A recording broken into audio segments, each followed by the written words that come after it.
And now, Peter Paul Mound's Almond Joy and Cadbury Chocolate Bars presents Alien Worlds.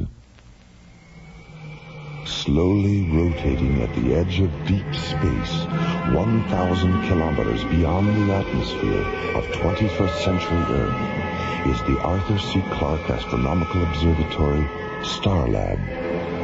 Here, Starlab Research Director Dr. Maura Cassidy and scientists and technicians of the International Space Authority, ISA, watch over the countless stars and planets that fill the silent distances beyond the giant space station.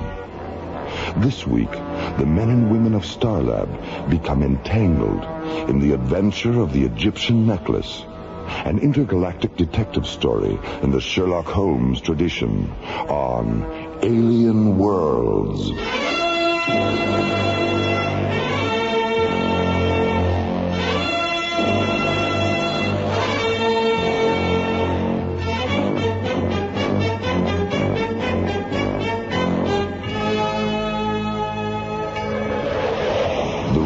British Museum freighter Nile Delta, commanded by Captain Jack Lemus, is returning to Earth from the planet Thanatos. Aboard the freighter, the priceless King Tut exhibit, sent to Thanatos 2 weeks earlier as part of an interplanetary cultural exchange program. Nile Delta to Starlab Control. This is Starlab. Go ahead, Nile Delta. Is that you, Jerry? Affirmative, Captain. Are you planning to dock at Starlab on your way home? No, not this time. An ISA tanker came up from Cannabis 12 and refueled us on the other side of Saturn. No, I just wanted to say hello and invite you around for a visit if you're ever in London. My wife's got quite a lovely sister she's trying to marry off. And I've got some 40-year-old brandy that'll lift you right out of your boots. Thanks for the invitation, Captain. I'll take you up on it the first chance I get. I'll be looking for you. Nile Delta, clear. Starlab, out. That alien ship's back again, Captain. 3,500 meters off the port bow. Have you tried to contact her? We tried, but she still doesn't respond. All right, let's have another look at her. Full magnification this time. Hey, she's a beauty, isn't she? All white and slim like that. Do you recognize any of the markings, Tony? Wait a minute. What's that on the tail fin? The sun symbol? No, just below it. The blue and gold bird with its wings spread out. Isn't that the same? Hold on. She's dropping down a bit. Tony, she's been damaged. Top of the hull, amidships. There go the SOS flares. Let's get up alongside her and see if we can help. As the Nile Delta's navigator maneuvers the red and gray freighter into a side-by-side position with the damaged alien ship, Captain Lemus and First Mate Tony Cargill put on bright blue pressure suits and enter the freighter's airlock.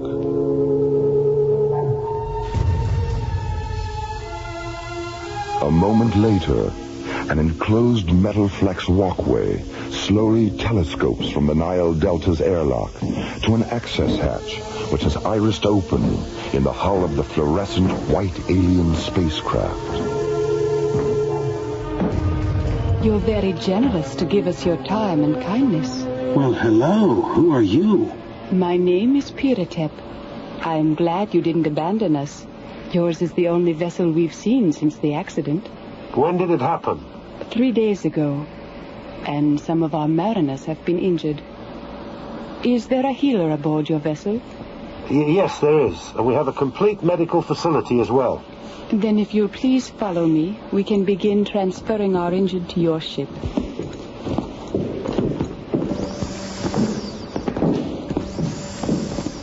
If you wish to remove your helmets, you'll be in no danger. We're oxygen breathers, too. Whew, well, that's better, isn't it? Hi, it was getting a bit stuffy in there. This is Amontef. Which of you is Captain Lemus? Well, I am. How do you know my name? We know the names of everyone aboard the Nile Delta. We also know it carries the afterlife treasures and mummified body of Tutankhamun. Your ship isn't damaged at all, is it? No, it isn't. Don't look now, Captain, but I think we've been set up for a little of the old smash and grab. What the bloody hell do you want with the King Tut treasure? It only has value on Earth. It's worthless out here. We don't want the entire treasure, Captain. Only the beaded floral necklace. It's not mine to give you. And even if it were, I wouldn't. I have a rule against being overly charitable to anyone who makes a fool of me or my friends. Come on, Tony, let's get back to the ship. Please, Captain, don't force me to use this weapon. A weapon? The tiny little thing? Let's get out of here, Captain. Amantep? Stop them, Piratep. Tony!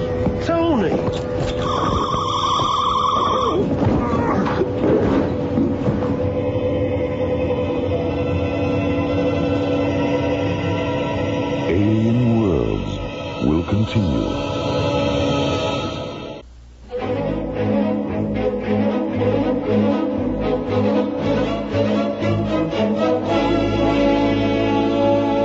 Alien Worlds continues. The Royal British Museum freighter Nile Delta is returning to Earth from the planet Thanatos. Aboard the freighter, the treasure of the Egyptian boy king Tutankhamun. Midway between Earth and Saturn, a damaged alien spacecraft appears and fires SOS flares. Nile Delta Captain Jack Lemus and First Mate Tony Cargill board the alien ship to offer assistance. But inside, they discover they've fallen into a trap set by the aliens who want a beaded floral necklace from the King Tut treasure. An hour later on Starlab, Dr. Maura Cassidy and SET Captain John Graydon, not yet aware of the Nile Delta incident, enter the vestibule of Starlab's Visual Media Theater. John, how long has Buddy been in there? About 6 hours. 6 hours? What's he watching? The outtakes from Gravity's Rainbow? Oh, no, that was yesterday. Sunday, he sat through 5 old Stanley Kubrick films. And Monday, it was a Daffy Duck Festival. What he's watching today is anybody's guess. Maybe he fell asleep. Well, I wish he'd sleep a little faster. We're going to be late. Hi, Maura. Hi, John. Buddy. Buddy, didn't your mother ever tell you that if you watched too many movies, your face would break out and you'd go blind? Very funny. I think you've got that mixed up with something else, Maura. I do? What? I'll tell you later. Well, buddy, what'd you see today? The Guiding Light, All My Children, and Search for Tomorrow. They're television soap operas from the 60s and 70s. Soap operas? Why do they call them that? Were they musicals about people getting clean? Not exactly, Maura. They were mostly about people getting dirty. Dr. Cassidy, please contact the control bridge. Oh, we'll never make the lecture at this rate. Have they repaired the intercom terminal in the theater, Buddy? Well, it was working this morning. Be back in a minute. What did you think of those music tapes Ingrid brought back from Calabria? I was listening to one when I turned in last night. You know, the one with all the voices? The Hymn to the Vanished Canal? Yeah, that's it. And I fell asleep while it was still running. And I dreamed about kaleidoscope faces and stained glass animals all night. Incredible. Let's get up to the bridge. Something's happened to the Nile Delta.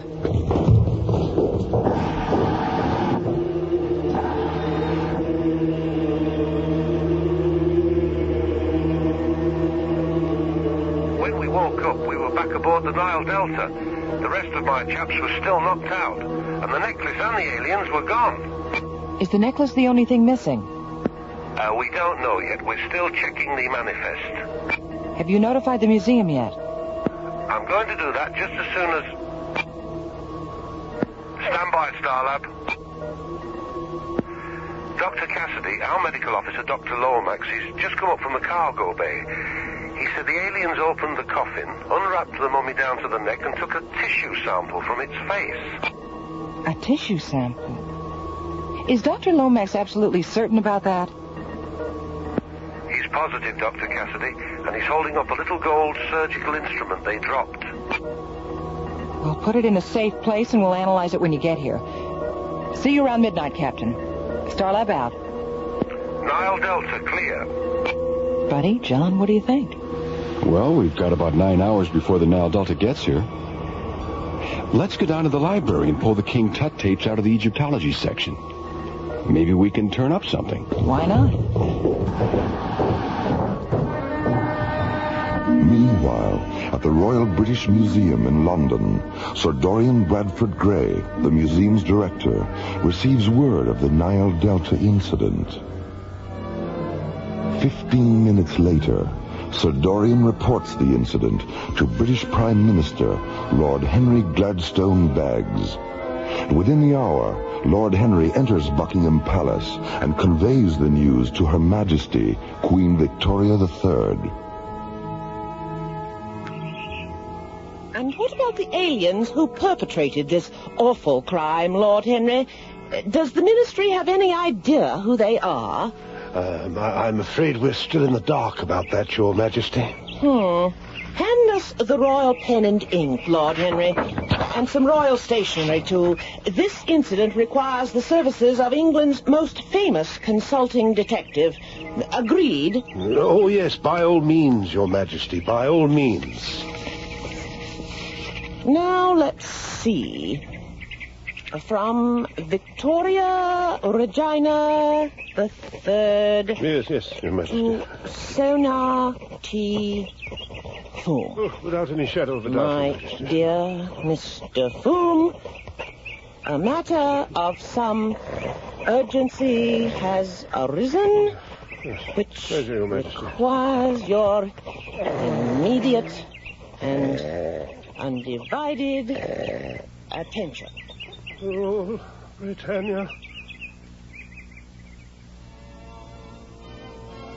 Meanwhile, in the heart of London's West End, Sonar T. Foom and his associate Dr. MacGuffin Drone are spending a quiet afternoon in their rooms at 221B Pennybaker Street.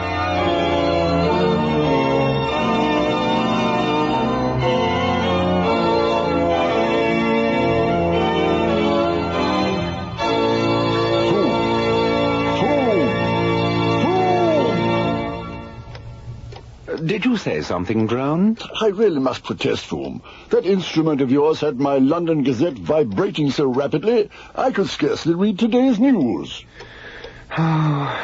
Please forgive me, Drone, but you know how restless I am when there's nothing afoot to test my keen powers of observation and deduction. And music does, after all, soothe the savage beast. Well, if it's savage beasts you're interested in soothing, perhaps you should consider taking up residence at the zoo. Careful, Drone.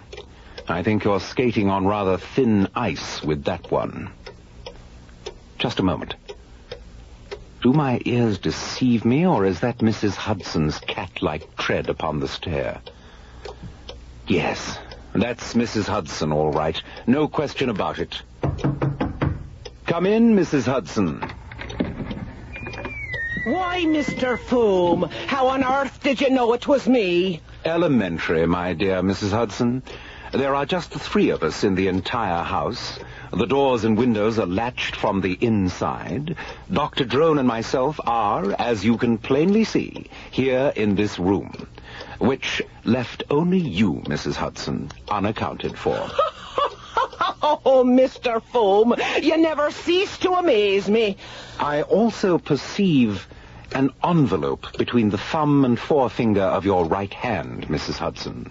White, 6 inches square, addressed to me in violet ink. Oh, my, yes, I nearly forgot. It just arrived. May I have the envelope, please? Thank you. A message from none other than Her Royal Majesty. You don't say. Her Royal Majesty. How did you know that, Foom? The return address, my dear Drone. I recognize the royal zip code. Your powers of observation are absolutely uncanny, Foom. Yes. And now...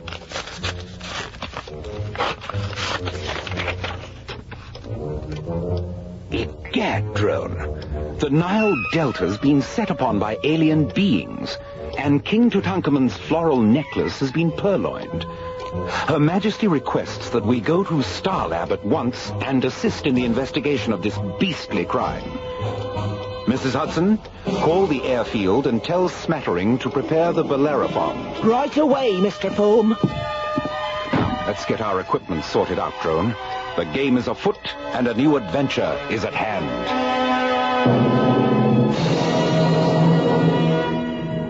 Alien Worlds will continue.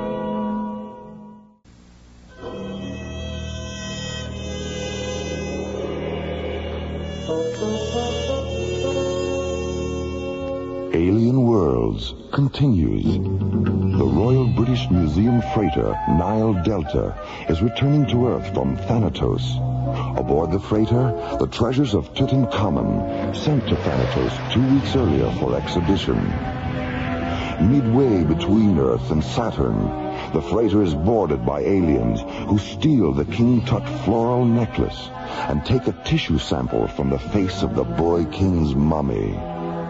When news of the Nile Delta incident reaches Queen Victoria III, she quickly notifies consulting detective Sonar T. Foom. Let's get our equipment sorted out, drone. Her Majesty respectfully requests that we go to Starlab at once and assist in the investigation of this beastly crime. At the Pennybaker Street tube station, Foom and Drone board an urban link train that carries them to a small spaceport near Croydon.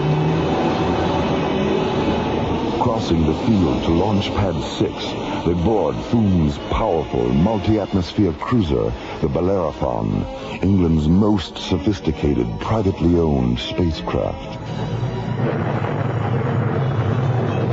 30 seconds later, the Bellerophon jets out over the gray waters of the English Channel, banks up into a glacier-like mass of white clouds, and rockets away towards Starlab.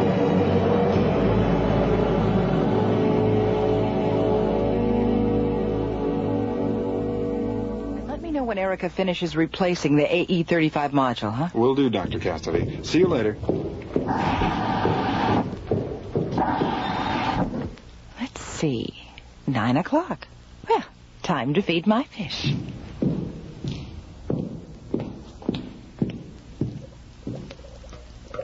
Hi, Winston. Hi, Emmett. Hi, Orpheus. Dr. Cassidy? Hi, Dorothy. Yes, Dorothy, what is it? I have a transmission coming through from ISA headquarters. It's Commissioner White. I'll take it here. Patch him through. Mara, I just received a transmission from the British Prime Minister. Sonar T. Foom is on his way up to help with the Nile Delta investigation. Good. I've always wanted to meet that man. When did he leave? Oh, about an hour ago. He should be docking in a few minutes. He and his partner officially represent the British government in this case, Mara, so give them all the help you can. All right, Commissioner, I'll keep you posted. Starlab out.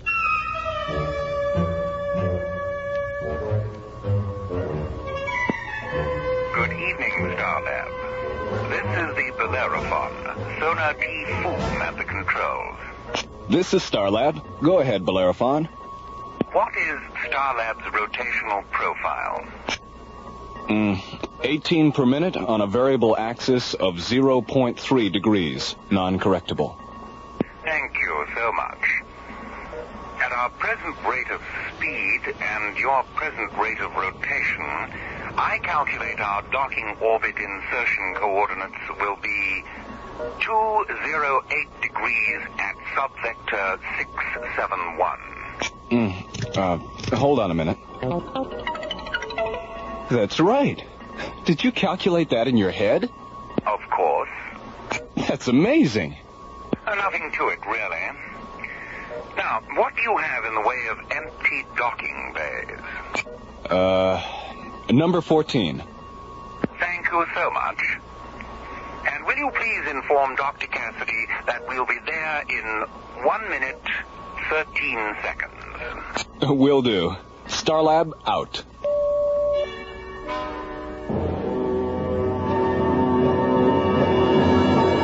All right, Jerry, have Polly bring them to my quarters as soon as they dock, huh? Okay, Mara. Well, you two look more red-eyed than usual. Where have you been? We went back to the library after dinner and ran the King Tut tapes again. Did you come up with anything?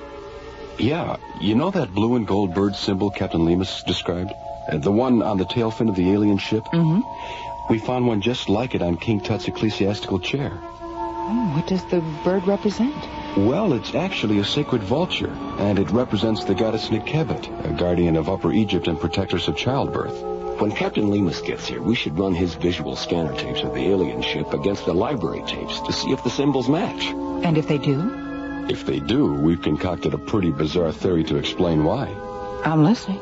Well, if the symbols match, and this is strictly hypothetical now, if they match, then maybe the aliens aren't aliens after all. Maybe they're Egyptians. Oh, come on, you two. Modern Egypt isn't capable of the kind of technology Captain Lemus described. That's the bizarre part of the theory, Laura. We're not talking about modern Egypt. We're talking about ancient Egypt. Good evening, Dr. Cassidy. Mr. Foom. Dr. Drone, welcome to Starlight. Thank you, Dr. Cassidy. Mara, please. And who are these gentlemen, Mora? Space Exploration Team Captains John Grayton and Buddy Griff. Oh, how you doing? Nice to meet you. I believe you were discussing the possibility that the aliens who boarded the Nile Delta might in fact be ancient Egyptians. Something like that, Doctor. It's a theory Buddy and John dreamed up. I think we're going to get on very well indeed, gentlemen. Dr. Drone and myself were discussing a similar hypothesis not more than 15 minutes ago. You were? Congratulations, Captain Grayton. Thank you, Captain Griff. Mr. Foom, with all due respect to you and Dr. Drone, I find it hard to believe that we're dealing with 3,300-year-old Egyptians. Not 3,300-year-old Egyptians, Mora, but rather the descendants of the high priests and priestesses who departed the earth following Tutankhamun's death. Departed the earth? How? The King Tut library tapes were full of references to skyships, Mora. Tell me, gentlemen, did your theory arise from Captain Lemus' description of the Nekebet symbol on the tail fin of the alien ship? That and the way the aliens were dressed. Yes. Captain Lemus conveyed those very same descriptions to the museum. Fascinating, isn't it? All right, suppose these aliens are what you think they are. That still doesn't explain the theft of the necklace or why they took a tissue sample from the mummy. The necklace is a puzzlement, Mora, but the tissue specimen isn't. It has long been our contention that the Egyptian kings were preserved for only one reason, so that in future their tissue could be rejuvenated for the purpose of monocellular replication. Cloning. You mean you actually believe these aliens intend to duplicate Tutankhamun? Ancient Egyptian religion was completely devoted to the concept of life after death, Mara. Most scholars and historians still maintain that the Egyptian afterlife was simply an abstract journey through an equally abstract underworld. Dr. Drone and myself think otherwise. We believe the Egyptian underworld was a metaphor to describe the very real fact of physical immortality. Thou art standing before Ra, who cometh from the east. His duration of life is infinite. His limit of life is everlastingness. Become one with Ra, and be received into the land of eternal triumph. A verse from the Papyrus of Ani, the Egyptian Book of the Dead, telling of a journey into the regions of life everlasting, immortality, the most beautiful and mysterious of all alien worlds.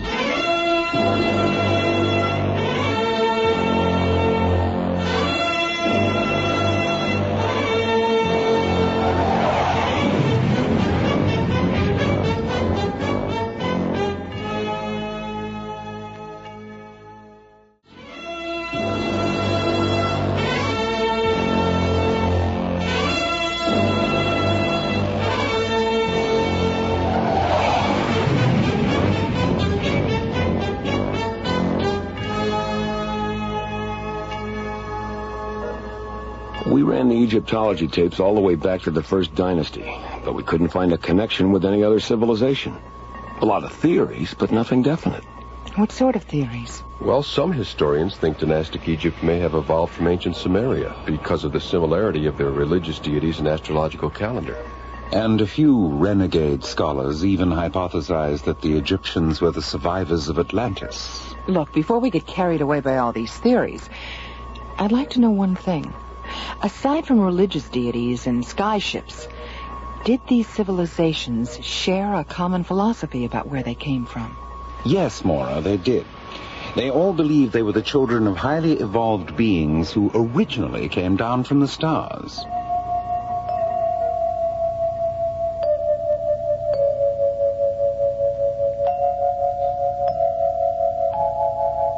The Limehouse Express to Starlight Control. The Limehouse Express? Where do people come up with these names? Who knows? This is Starlab. Go ahead, Limehouse Express. Good evening. It's Jerry, isn't it? That's right. Who are you? What's your position? My position is that I never state my position. What's the problem, Limehouse Express? No problem, Dr. Cassidy. Now, if you don't mind, I wish to speak to Mr. Foom. Does he know you? Oh, my, yes. He knows me very well indeed. I'm Professor Moriarty.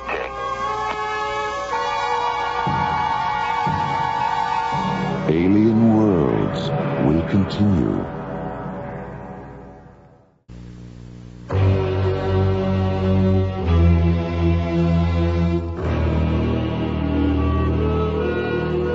Alien Worlds continues.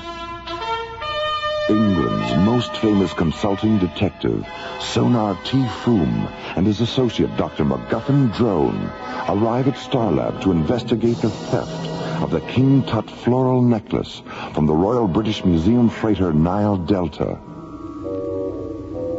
Half an hour later, Starlab Control receives a transmission from the Limehouse Express, a mysterious spacecraft that refuses to give its position. Have you tried to locate him with a tracer beacon? He's neutralizing our tracer beacon with a scrambler beam that he's transmitting along with his radio signal. He's too far away for the scanners to pick him up. Very clever, Moriarty. Very clever indeed. Nearly as clever as you, eh, Foom? Well, I wouldn't go quite that far, Drone. No, I suppose not. Open B channel, Jerry. Go ahead, Mr. Foom. So, Professor Moriarty, we meet again. Ah, my dear Foom, it's so good to hear your voice. Interplanetary crime is so boring without an adversary of your caliber. What exactly is on your criminal mind? I'm in the mood for a bit of cat and mouse with you, Foom. So I thought it might interest you to know that the Tutankhamun necklace is in my possession. And the aliens who took it are being held aboard my ship. You mean the Egyptians who took it, don't you, Moriarty? Very good, Foom, very good indeed. Well, I see by the old atomic clock on the wall that we've run out of time. I do, however, want to leave you with these inspiring words. Catch me, if you can. Limehouse Express, out. Limehouse Express, indeed. Why? Does that name mean something? Moriarty's great-great-grandfather was the most cunning criminal genius of his time. His headquarters were somewhere in the Limehouse section of London. And like his great-great-grandson's spacecraft, the location of the old professor's headquarters was a constant source of mystery. If the Egyptians are working for Moriarty, why is he holding them prisoner? It just doesn't make sense. I think it's safe to assume that they were cooperating with Moriarty rather than working for him. It's obvious now that he was using them to get the necklace for himself. Well, and we're right back at the beginning, aren't we? The beginning? Of course. Maura, you're positively inspirational. I am? Indeed you are. Drone, I think it's time we contacted the museum and had a chat with Sir Dorian. Something tells me he knows more about the origins of this case than he thinks he does. Meanwhile, The Limehouse Express, a huge metallic gray flying wing, moves into a parking orbit between the Martian moons of Deimos and Phobos. Imprisoned in a storage compartment near the flying wing's hangar bay are Piratep and Amenhotep, the two extraterrestrial Egyptians responsible for the theft of the necklace. It was foolish and undignified, Amenhotep. The two of us sitting in Sir Dorian's office, wearing those absurd Earth costumes, trying to deceive him the way the professor eventually deceived us. Perhaps we can still redeem ourselves. It is apparent from the way the professor talks about this man Foom that they are deadly enemies. If we could reach Starlab and explain to Foom why we need the necklace, he might be sympathetic. But we'll never reach the hangar bay without a weapon. We have a weapon, Piratep. A photon pistol. I hid it in my boot as our ship was being taken aboard. Then you knew the professor was manipulating us. He's coming, Amenhotep. Hide the pistol. Well, how are the children of the sun this evening? Why have you brought the necklace here? I'll be taking it to Anshar in a few hours, and I thought perhaps you'd like to have one last look at it. Be very careful with it, won't you, my dear?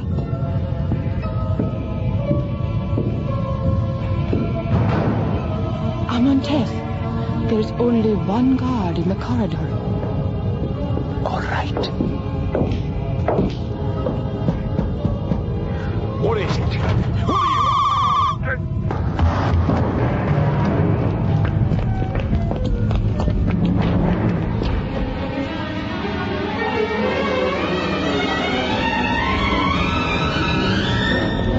Take the necklace into the ship. I'll open the launch doors.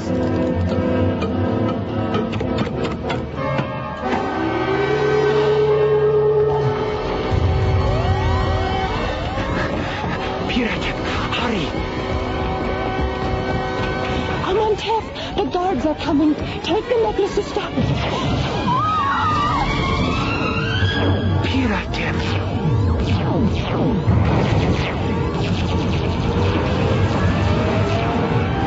Stop him, you fools! He has the necklace!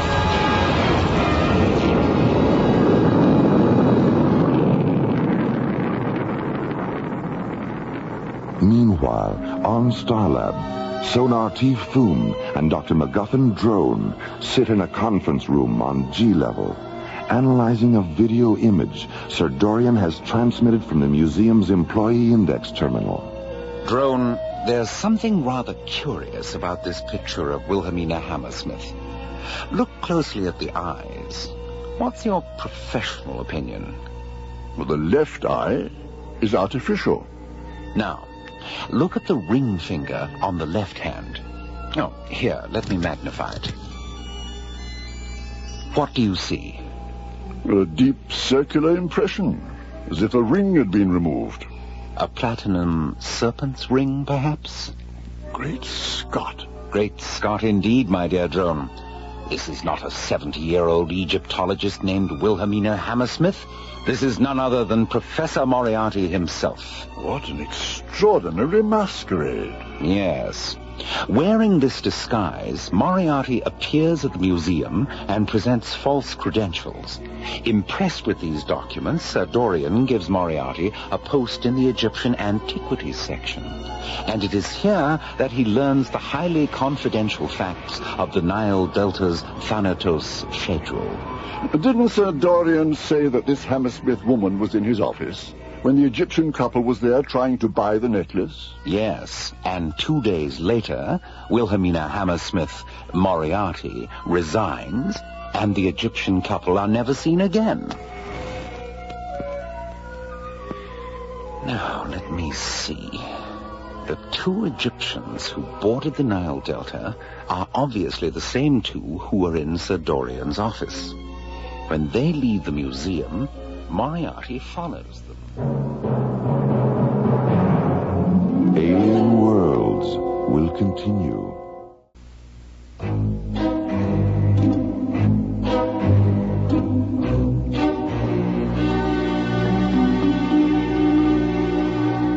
Alien Worlds continues. Escaping from a prison compartment aboard Professor Moriarty's Limehouse Express, the necklace safely in their possession, Piratep and Amantef dashed to their ship in the hangar bay of Moriarty's huge, metallic gray flying wing. Take the necklace into the ship. I'll open the launch doors. But as the thick metal doors slide open, they trigger a series of security alarms. And before Piratep can reach the ship, a squad of Moriarty's guards enter the hangar bay and open fire with laser rifles. Piratep! As Piratep falls, blood streaming from her face, Amantef closes the hatch of the ship and blasts off for Starland.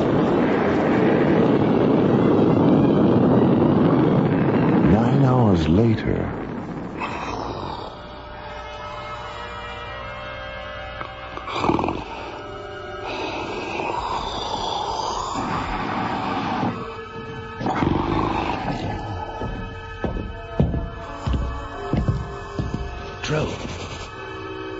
Drone, wake up.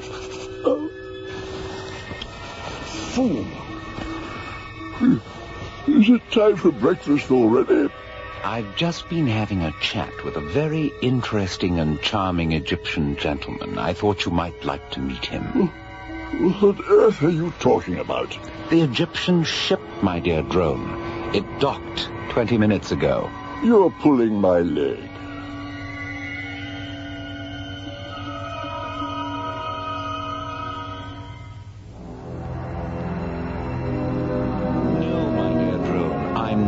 Pulling your leg. The white beads of the necklace are data storage terminals. Here, look through the lens. Good heavens. Microcircuits.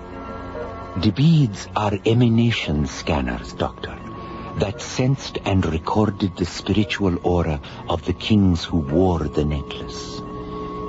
The necklace was brought to Earth by our ancestors and passed from dynasty to dynasty in the hope that it would one day be worn by a spiritually perfect king. A king who would then be replicated and given immortality. Tutankhamun is that king. Look, you said you didn't know King Tut's tomb had been discovered until just a few weeks ago. How did your people lose track of its location in the first place? The last Egyptian dynasty ended with the death of King Nechneb. When he died, the necklace was sealed in his sarcophagus. 1 year later, on the first day of the new solar equinox, our ancestors returned from Nachesh Shem in a ceremonial funeral ship. As the ship orbited Earth, an inner circle high priestess went down in a small lander. She recovered the necklace, analyzed the white beads, and saw that of all the recorded spiritual auras, Tutankhamun's had been the most perfect and powerful. Placing the necklace in Tutankhamun's tomb, she returned to the lander, contacted the ship, and reported that it was Tutankhamun who would be given immortality. But before she could give the location of the tomb, her transmission was interrupted. She was never seen or heard from again. Limehouse Express to Starland. I'll talk to him, Mora. Well, if it isn't the notorious Wilhelmina Hammersmith. Don't be tiresome, Holmes. I know Amantef is there. We tracked his ship. Now, as you said earlier, let's get down to cases. Piratep is alive and sealed in an airlock. If you don't return the necklace, I'll decompress that airlock and kill her. I see. How do you want us to proceed? Dr. Cassidy and Amantef will deliver the necklace in an unarmed ship. Amantef knows my location. And Foom, don't try any of your tricks. Decompression is a singularly horrible way to die. What are you going to do, Foom? Elementary, my dear drone. I'm going to beat Moriarty at his own game. Amontef, come with me. I'd like to have a word with you in private.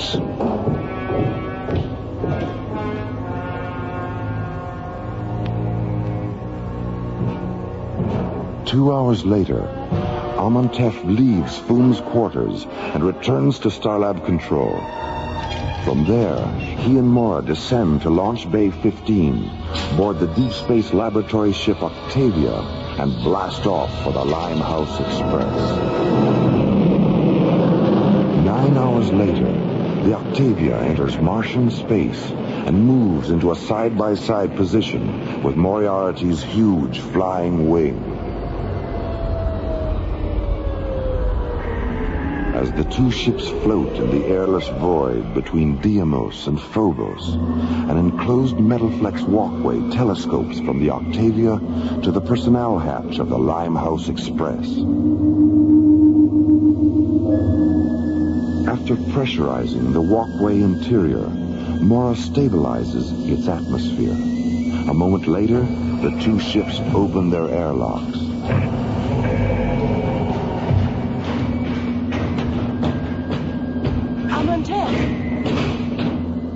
Piratep, your forehead. Don't concern yourself, Amontef. The wound is superficial. Thank Ra for that. Go into the ship now and rest. You're very pleased with yourself, aren't you, Professor? And why shouldn't I be?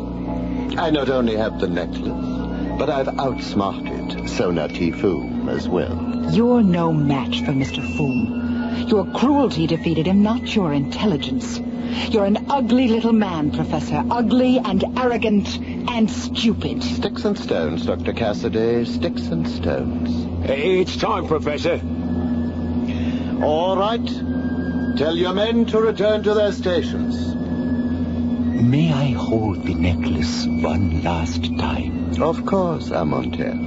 I'm as sentimental as the next man, in spite of my overweening ugliness. Would you like to hold it, Mora? Yes. Yes, thank you. Professor? Yes?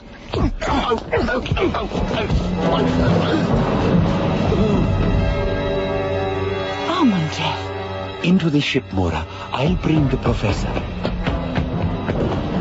Professor! Guards! Guards!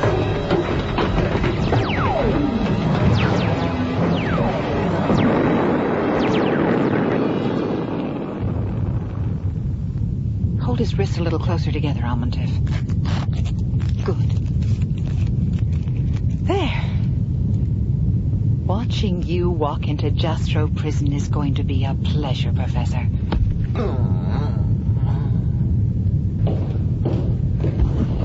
Amontef, how did the descendant of an ancient Egyptian high priest manage to become a master of Oriental martial arts? In much the same way that I became a master of disguise, Mora. Practice. Here, hold my nose. Mr. Foom! Shh! You'll wake Piratep.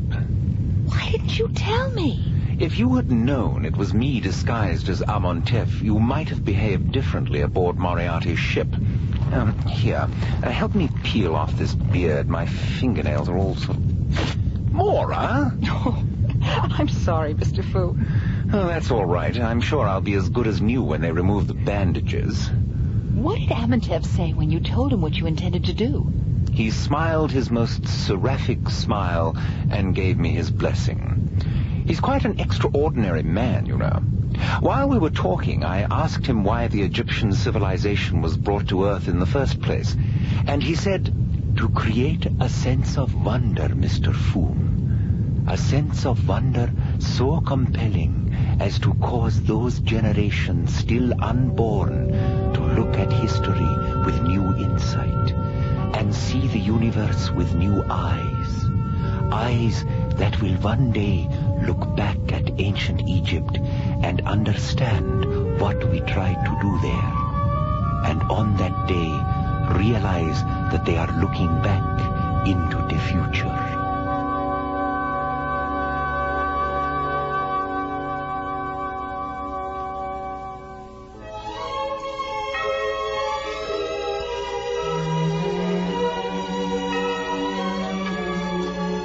The Adventure of the Egyptian Necklace was written by Ron Thompson and starred Linda Gary, Chuck Olson, Bruce Philip Miller, and Corey Burton, with special guest stars Philip Clark, John Abbott, Lester Fletcher, Carol Bilger, and Joe Baker. Associate producer Ron Thompson. Music director Tom Rounds. Engineer Stu Jacobs. Assistant to the producer Jim Cook. Technical consultant Peter Sky.